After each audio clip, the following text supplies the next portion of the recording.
Welcome to DevReady Podcast, where we're helping non-techs build better tech. Today, we're joined by Sam. He's the CEO of DNA. Sam, thanks for joining us, mate. Really appreciate you taking the time out of your day. No worries. It's good to be here. It's good to see a bunch of guys smiling on a Tuesday. They're always got a smile on a Tuesday. It goes away on a Wednesday and a Thursday. So, Sam, tell us about how you got into tech. So, how did it all start for you? I'm a Greek boy. My dad, I asked him to buy me an Apple II when I was 14 or 13, and then started doing stupid things with that. First bulletin boards before there was the internet. Set up a bulletin board with a whole bunch of modems into the house. Oh, nice. And then met a whole bunch of people out of that and started doing stupid things with games and then graduated to my own. I think it was a Windows machine. Not an Asus. It was before Asus.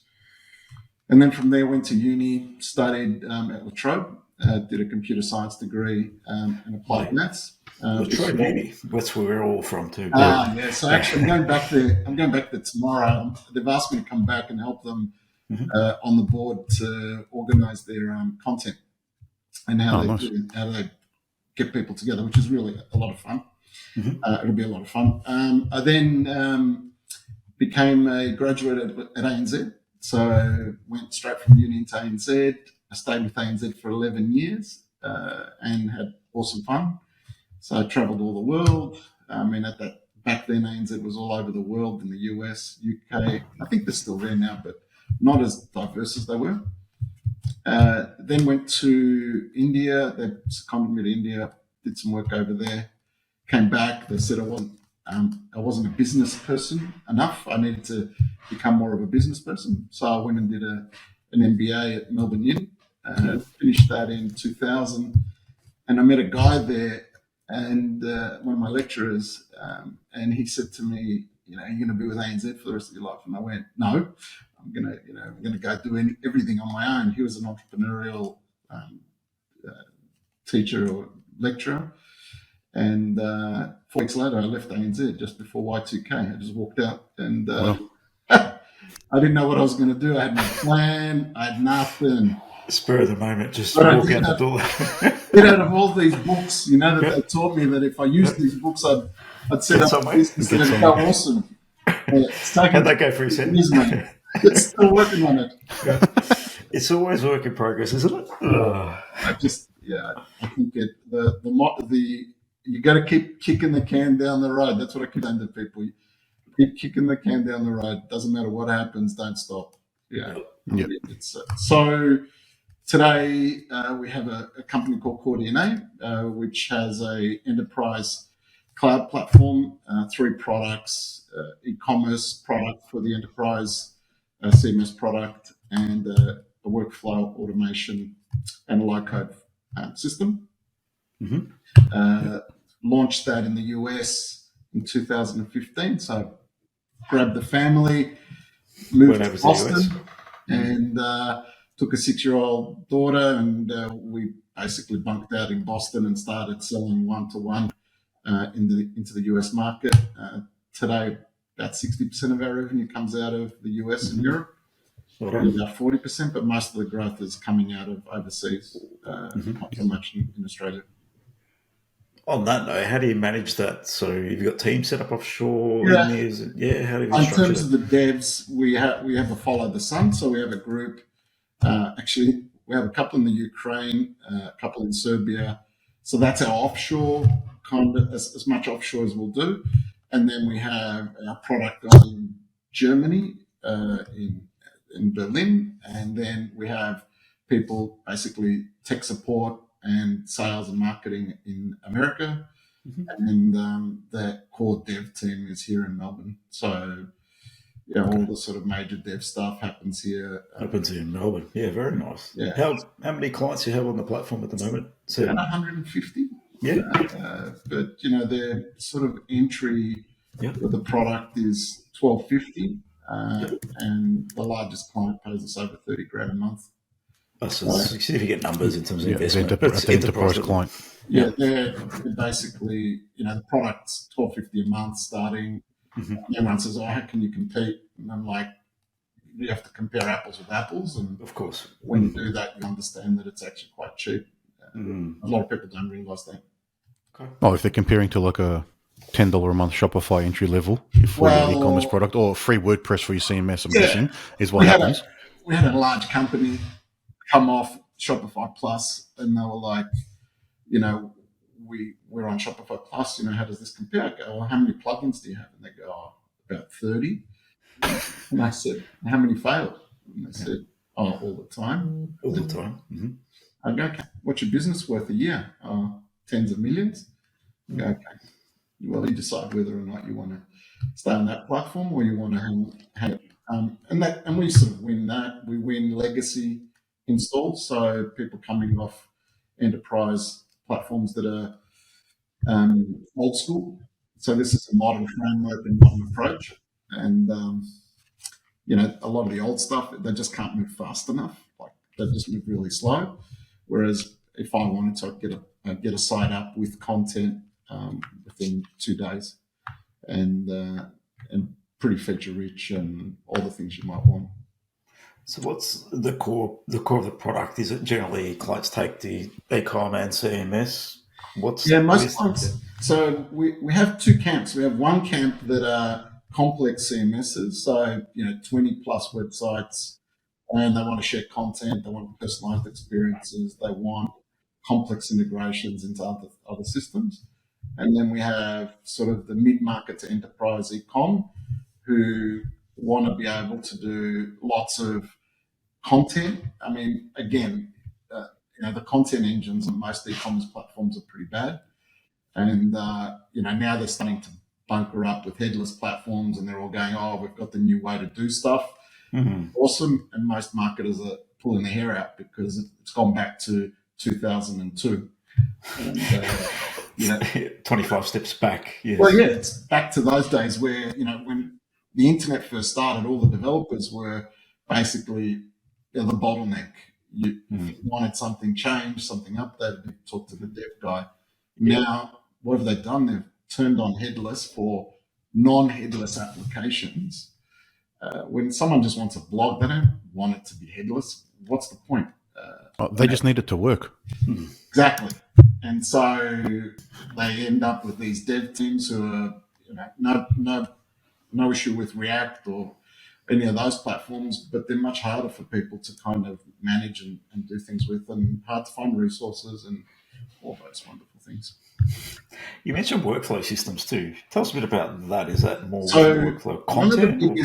One of the biggest challenges we found over sort of 20 years of building technology for people, or building sites pretty much, was all the integrations and getting content from one place and fixing it and bringing it into another place. And we used to custom build all that stuff.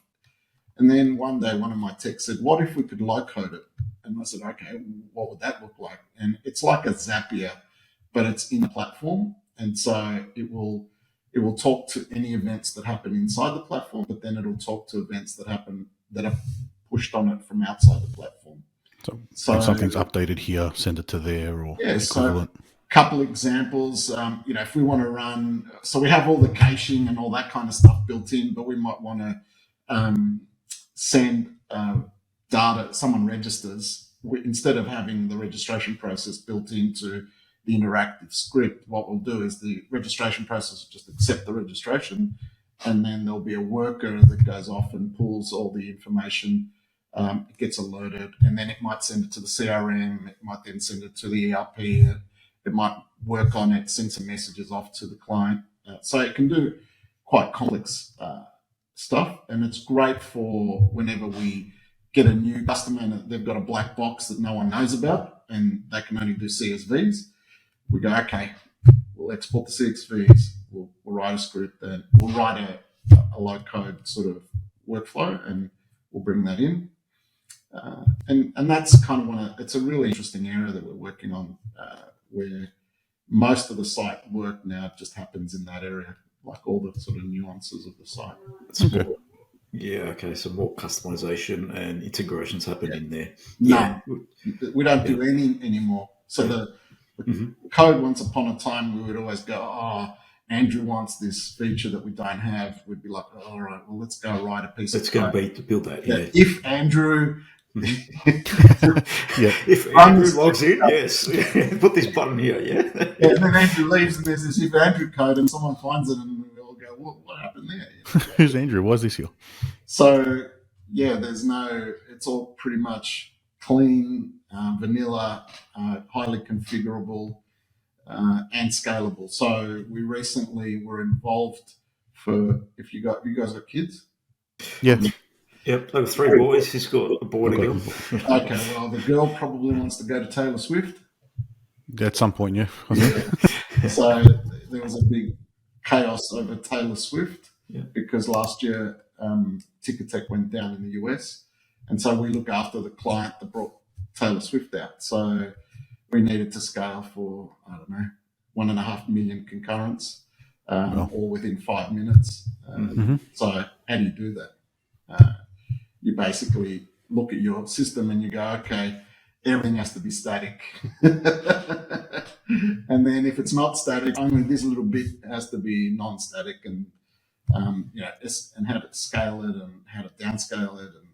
And we've had to deal with some difficult problems, which I'm sure you guys have too. Oh, we all do. How did you get into this space of building CMSs and e-com? How did you enter it? Because there's always there's a story for that. Yeah. So I finished my MBA, and my business partner says to me, "We should start a business." And I went, "Yeah, you're right." And I'm not going to stay at ANZ forever, even though I probably could have stayed there and had a great life. Why don't I just punish myself? So as an entrepreneur, I think we like whipping ourselves. Come on, let's go do something really hard. And so we sort of started talking about it. We didn't have any plan. And then we're talking to Sophie's husband. He says, listen, we run shopping centers. And we said, shopping centers. I know. We can put the internet in there because Wi-Fi never existed, right? Don't look now, but circa 2000, Wi-Fi was like, really? And so we thought we would Wi-Fi the shopping centers, connect all the retailers up to the internet, provide portals for the shopping centers. So we went and pitched it, and they loved it. And we said, okay, great. So we started selling telephony and data services to the retailers. And that was what I call a no-love business. So I have this saying, businesses are 2 types. They're either love or hate, right? Or no love. Like anyone that's in telco, a la Optus, they're not in the love game. They're in the hate game. Everyone's ringing up again. My phone doesn't work. No one's ever ringing Optus previously and going, thank you, my 5G was really good. And then there's love businesses, when, your broker gives you a great deal on your financing and you get it through, you take your broker out to lunch and you go, thanks, man, you really looked after me, or, your real estate agent or whatever you might be. There's always those love businesses that you go, that was really awesome. And so telephony and data was not a love business. All we had was complaints and, my phone doesn't work. I don't know how to use it. However, we started building software for the shopping centers. And because we're only a small team, I designed it as a SaaS platform before SaaS was SaaS. I've done some work inside ANZ and said to them, this thing that the internet, it's going to create this world where systems are going to talk to each other and they're not even going to be in the same country. And so we used that as our first prototype. I got some guys from Melbourne Uni.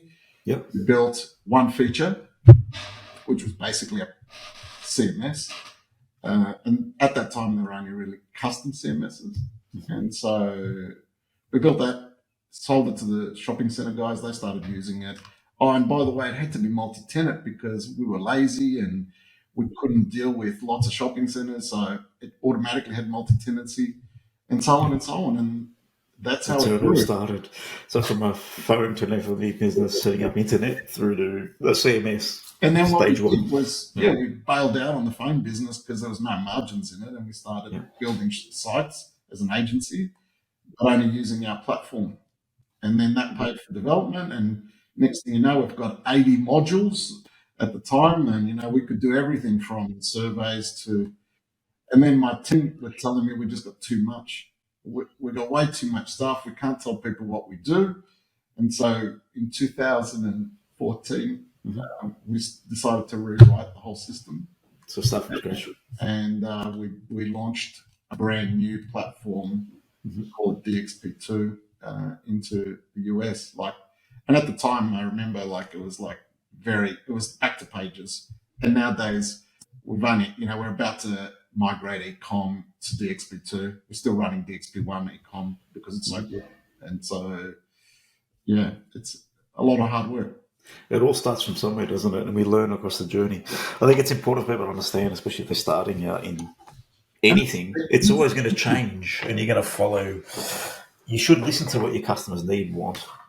Yeah, I don't build anything until my customer asks for it. I think the problem that I see today is people build systems, there's thousands of SaaS platforms out there and everyone says, oh, Sam, you're a monolith. And I'm like, what does that mean? Well, my system only does this one thing and it does it really well. And I go, well, most people don't use 80% of what you've done in that one really good system. They only use the 20%. And if you'd ask them, they would you wouldn't have to build all that stuff. We only want the 20%. So building the 20% is easy. Putting it all together and making it talk and giving a user experience that works, I think, is the hard bit. Yeah, that's definitely the hard part. It's making something look simple. And it's not. So that's kind of the story so far. That's a fascinating story. So started at ANZ, went to India. I think you mentioned for 3 years off course. Yeah. Tell me a bit about that experience. What was that like, going over to an offshore sort of world? So I and I land in Bombay. It's like 3 o'clock in the morning. There's 100,000 people waiting for me at the airport. It felt that way. Like everyone was. Sam's here. 3 a.m. in the morning. Sam's here. And then there's this one white guy holding a tinny in a cooler with a white t-shirt on. And he's my go-to man while I'm over there. And I'm like, okay. So I said, have we got Western food? And at the time, there was nothing. There would have been none at all over there. Yeah, it was 30 years ago. You said none of the things that Westerners have. Now that's changed dramatically. But it was amazing. It's an amazing country. It's amazing how it works. I love the whole. If you kind of sit and understand it, the way the culture works is amazing. The food's awesome. Everyone thinks, it's spicy, but it's not all. It's many different things. And it was at the start of the tech boom over there. So Bangalore didn't even have proper electricity. The lights would go out at 8 o'clock at night and generators would come on. And, we put an AS400 in there, which is, I think, before your time. But a lot of the guys with grey hair will know what an AS400 is. And, one of the connections got eaten by some rats, so we lost connections. Like it was just random stuff. Yeah, you don't expect you'll never get in Australia. Just this random stuff. The machine arrived on the back of the truck. It's 40 degrees, and there's these 6 guys with it on their heads, holding it like this. Oh my god! They're like, it's a $2 million machine.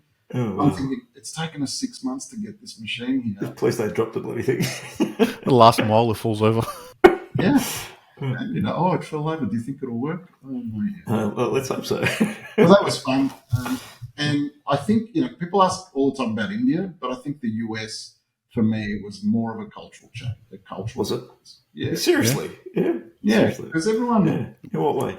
Well, everyone goes to the US and thinks that the US is exactly like us, and it's not. It's nothing like us. So everyone you talk to, man, I want to launch into the US, and there's 350 million people, can't wait, all the sales I'm going to make. Yeah. If only if they're easy, right, Sam? 350 million people means 30 million or 35 times the competition. And it's cluttered. It's noisy. Everyone's got angles. No one's going home at 5:30 every day. Everyone's there until 9, 10, working, trying to make it happen because their ideology is very different. They're like, although they're getting into balance, but there's parts of the US that there's no balance. No such thing as balance. Yeah, you hear a lot of stories out of California and New York. Yeah, they're two diametrically opposed cities in the world. They run very similar though. Yeah, but the people are very different. So it depends on who you deal with. So the first thing is the East Coast, they're all fairly much the same until you get down to Florida, which changes again. Then you got your Midwest, sort of that middle area there, and then you got the West Coast, and they're also very different. So kind of where do you go? Where do you start up? You position yourself. A lot of people, we went to Boston. A lot of people in Massachusetts don't have a passport, right? Okay. Just stay there, never leave. Some of them have never left the western part of Mass. They've never left it. Like they live in this bubble, and going to Boston is like we went there once in our lives. Like it's very different. How did you find I was going to say, with the languages, was it a big shock just getting that Boston accent all the time? You get used to it. I started having it in my daughter. I've got a recording of my daughter on my parents' voicemail, and you hear her going, "Hello, you from the Saltis house?" Like it's very American, and now she doesn't sound American, but you get used to it. I think things you don't get used to are probably you're sort of living a little bit of fear, because you might live in this really cool part of the city, and then a couple blocks down, there's murders and gambling stuff and all the rest of it. But Boston was very safe. I chose Boston because of that. Like I went to Dallas, and the guy picks me up and he had guns. Like that's a good sign. All day life, isn't it? Hat on, guns. I'm like, are they real? Because I thought it was, imagine seeing someone like with a holster and just putting it on for show. Not normal, is it? It doesn't feel normal. Fancy dress. It's not a fancy dress.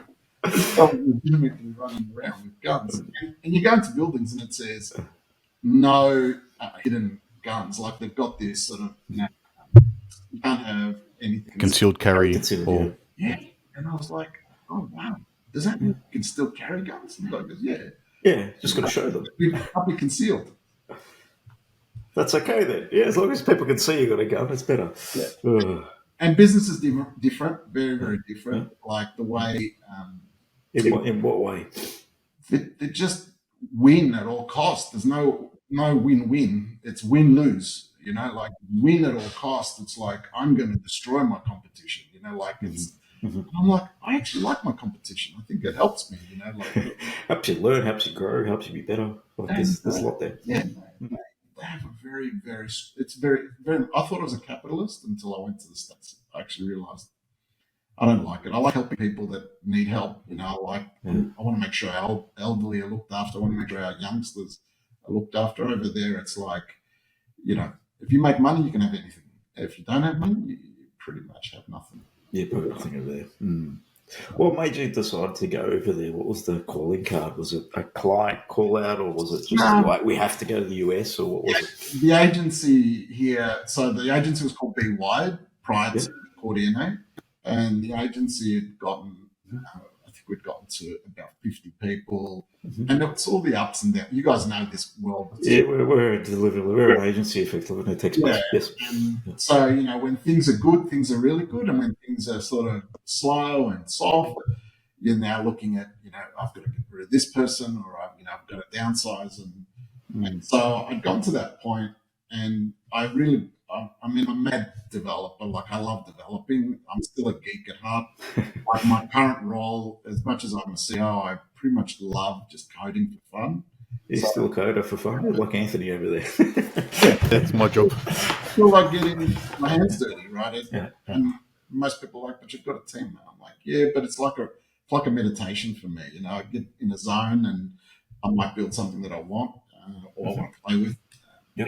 And so I just found I wasn't having fun.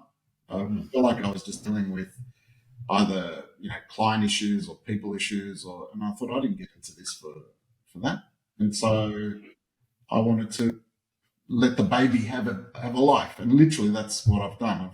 Because it was, if I'd launched it probably 20 years ago as a product company, I probably couldn't have done it because you need services to pay for revenue until your ARR crosses that, what I call ARR parity.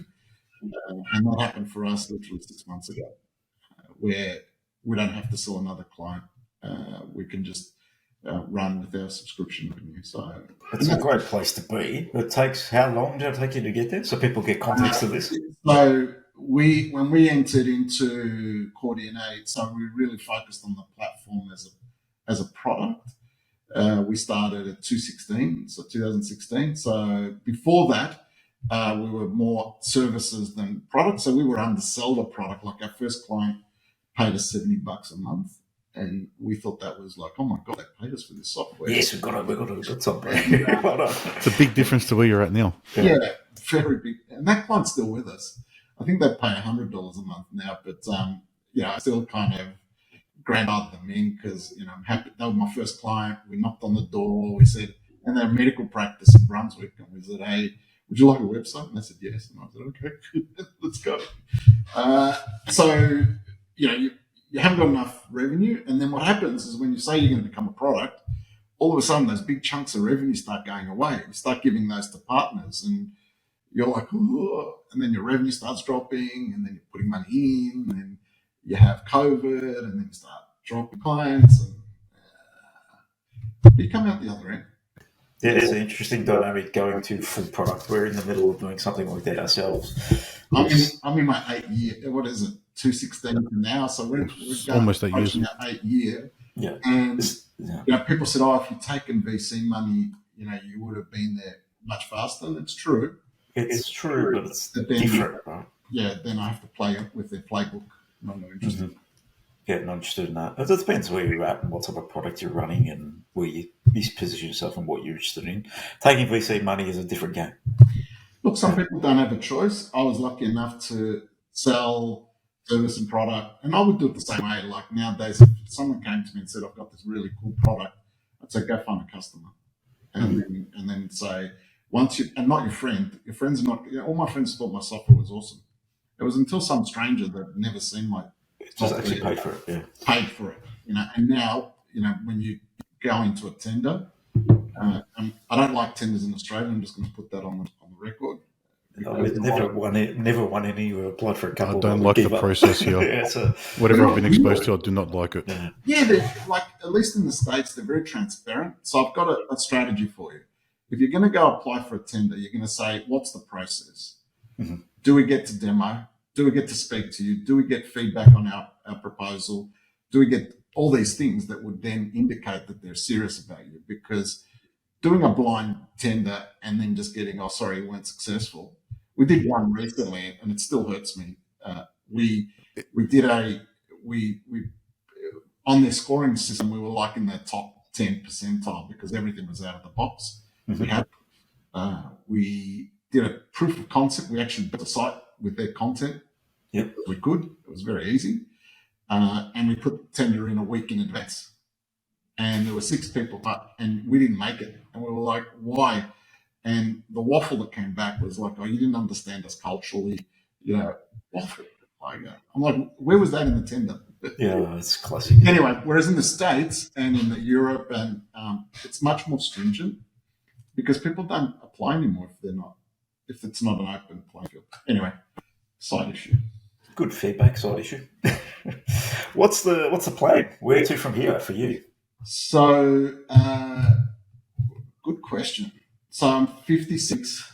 I'm not getting any younger, and I'm going to start putting back in, helping them. So I've got this thing I was speaking about today.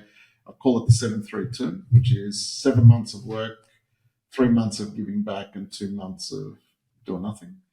And the first step is I'm just about to give some free desk space to some startups in the tech space and give them the opportunity to work in my office, be around other entrepreneurs and get help in growing their business. So I want to do that. That's going to be one thing.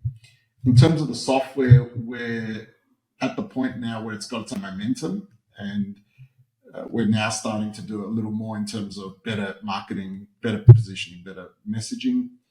And we're going to start up. I've been test driving a partner program with a couple local companies that are friendly. And what I'm doing with them is I'm going to switch the model. So rather than being a CapEx driven model where you build a website, you pay me up front, you pay for whatever I do, you can do an OpEx where we'll give you a website, or not we, the partner will give you a website but you're paying more for the services and the website all as a bundle. I think that's a interesting play. Not many people are doing it, and be able to have a client that stays with you for 3 years, but you're really working on their results rather than technology. Like a lot, and no offense to you guys, but a lot of your revenue comes from people updating their technology. And so my view is that that's moving. You've got things like some of the new platforms that are coming out, or I forget the name, where people can drag and drop and create pages and like Bubble and those other no-code tools. What's the W? Wix. Wix. Wix and Squarespace. Wix is getting there. It's starting to do AI, and some of those low-end platforms are really getting there. So we'll stick to hard stuff. Like our goal is really more all the difficult. Like when someone's got lots of assets, they've got complex integrations, we'll be there for that. And we'll do that with a common platform that is scalable and all those wonderful things. So, all the security stuff built in and so on. So it's really the enterprise offering, really. Enterprise offering. The enterprise is so huge. I mean, they were saying SME stops at 2 billion in revenue. It's like, what? Stops. Yeah, wow. It's a very small business. Whereas in SME. 2 billion are dealing with the government. Yeah, correct. A different world in Australia. Forget about overseas. Yeah. But I'm bringing all the software back in terms of, I'm going to set this up as a real tech hub. I really believe that we have lots of good talent. So I've just recruited my first 2 grads, and they're amazing. I'm going to do another 2 next year. Nice. Because I think we've lost. When I first started, grads were like really cool, and then something happened. I don't know, like they've gotten a bad name because a lot of grads are just job hopping. You get into 5 years, they come to you, I've got 5 years experience in 7 companies, and you go, well, I don't know if you've got 5 years of experience. But now I'm seeing a new type of grad appearing that really wants to get stuck in and do innovation and really challenge themselves. So I'm going to work on that. We started our business with a lot of grads. That's how we started. And they stayed with us for years.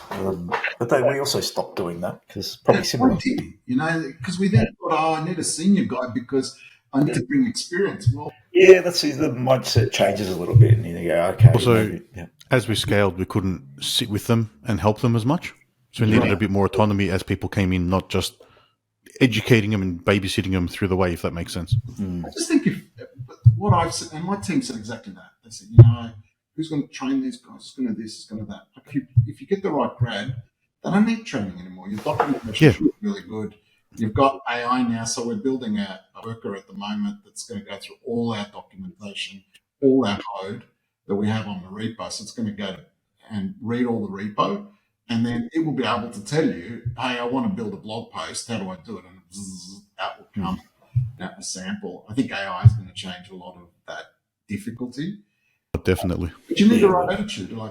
You see these guys, if they've got a problem, they don't rush to senior devs. They try and work that out first and then go. And I think you got to test them. Like online testing, really important for me. Like we'll take anyone on. If someone does our online test performs well, we'll take them or at least interview them. Whereas previously we used to just listen to what they said, and if you're not prepared to do our test, we don't want to talk to you, no matter who you are. So you run through like a code testing process? It's full on. It's like 4 or 5 hours. That's okay. Well, that's a commitment. Yeah, if they're really willing to come in. My Russian product guy, he put it together, did he? Good luck. Let's go try it.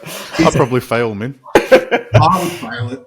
He always gives me shit about, coding's different nowadays, man. It was, shut up. When you make as much revenue on your product as I have, come and talk to me, So I like it. I'm always giving them. So I don't know. That's kind of where we're going. I think we're going to start hammering a few of the old dinosaurs. We do really well against some of the old dinosaurs that are still peddling, monolithic stuff. I think we're going to have a real crack at some of the WordPress environments that are just proliferating, and people are like, "Oh, I've got Bob that looks after it," and Bob has no idea. There's no documentation, so I think there's a bit of fun there to be had. And I don't know. Like, I've got this company at the moment. I'm waiting out of Sweden, so that'll be our first Swedish client. I'm like, that's exciting. Someone new. It's new, right? Anything new is always exciting. It's going to have its own challenges, things to work through. Well, I figure I can go visit them. Yes. Exactly. I don't know. Look, I think the software game in Australia is still very strong. Mm-hmm. I just think we have to believe in ourselves. People say to me, "Oh, it's so hard to go into the US." It's not. You just got to be prepared to go hard and not get any results for a while. Like, it took me a year and $500,000 lost to get a first time. Yeah, significant investment, isn't it? Right, and that doesn't come overnight. And in the meantime, my business here was going south because I put a CEO in place. That didn't work. It's the usual story. And then you go, okay, well, what do we have to do to move forward? How do we do payroll? And the usual stories that every business goes through.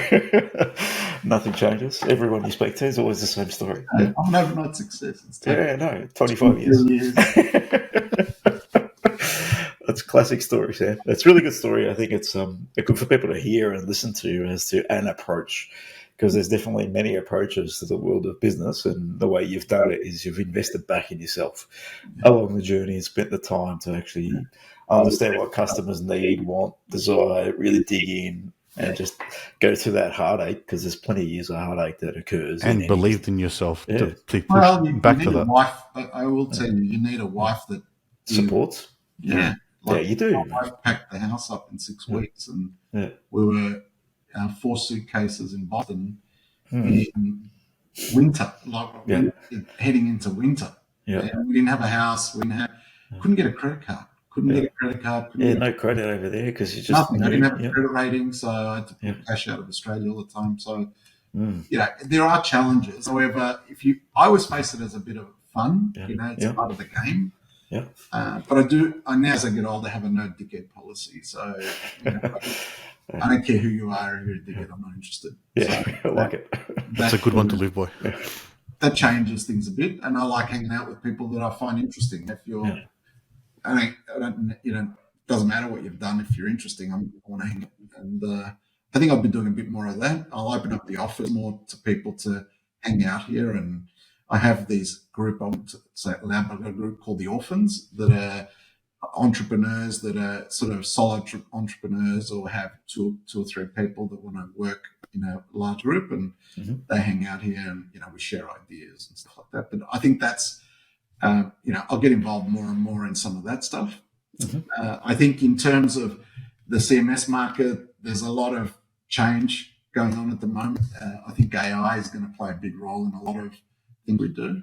In every industry right now, every industry and every piece of tech's getting impacted. I just saw something the other day and I was like, that just ruins a whole bunch of services industries gone.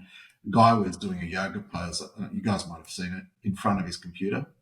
And he says to the AI, am I doing my yoga pose correctly? And the AI goes, no, you need to bring your leg in a little bit. Oh, well, okay. That's interesting. Yeah, so that application, who knows where it can be used now. Look, once someone gets the idea. That's primitive, right? Like it's reading images, it's not reading video. But it starts being able to deal with video, and I mean, who knows where it's going to go? And I don't know. Like, I'm scared for that. And I've been in this industry for nearly 40 years, right? So and I think you need to embrace it and take, like everything else, it's new tech. We need to embrace it. That's the reality. Otherwise, what are you going to do? Otherwise, you'll do what we did in 2010. The iPad's coming. Who the hell's going to want a 10-inch iPhone? Yeah, exactly. That's what we said. Right off, it's a rubbish. There's a funny story that a guy called John Oliver, who's a US commentator. If you look him up on YouTube, you'll see some of his stuff. But he was giving it to one of the consulting companies last night, and they advised AT&T not to use the mobile phones. They reckon 900,000 people by the year 2000 would have mobile phones, or some ridiculous number. And it ended up being like 70 million. You got terrible advice. You paid millions for it. Yeah. It wasn't Bain, it was one of the other ones. But anyway. Yeah. No one's got a crystal ball, let's be honest. Some people have got a gift of building software and listening and moving fast, I think. And not being questioning themselves. I think one of the issues I've had in the past is I've always never believed that I had good software. I felt like we were an ugly duckling. So, all my competitors are billion-dollar companies, right? They're all funded. They spend more money. Like I heard the other day, I think Shopify spends something like $500 million a year in marketing. Well, I've been 1/100th of that, right? Like it's just crazy. And so I can't compete at that level. So I have to compete on content. I have to compete on finding each client one-to-one and showcasing what I've done. And I think there's lots of opportunity for everyone to do that and not second guess yourself. But in the end, capital is only one resource. We have a number of other resources, So you just got to be what we have is the box we're in, and we've got to make it work. So and how do you stand out against the noise? No one buys features. That's the first thing I'll say to people. No one buys features. Everyone buys relationships. And outcomes, obviously. Though, can I trust these guys to do what they say they're going to do? And that's a hard bit in the States because they're like, "Where do you live, Sam?" I go, "Well, I've moved back to Australia." "Oh. Here, well, my team." "Oh, so you're not going to come and visit us?" "No." Okay. Some people are okay with that. But others want their relationship. Really good to connect, Sam. Thanks for joining us, DevReady Podcast. Let's stay in touch because it's a great story, great from where you've come to where you are now. So really good to hear the success that you're at in what you've carved out in your own path, your own journey. Without any VC capital, there is another way. There's some people that have done a lot better. We can always compare, but we just got to appreciate what we've created in our own world. Right? Thanks, guys. Thanks, Sam. Appreciate your time. Thank you.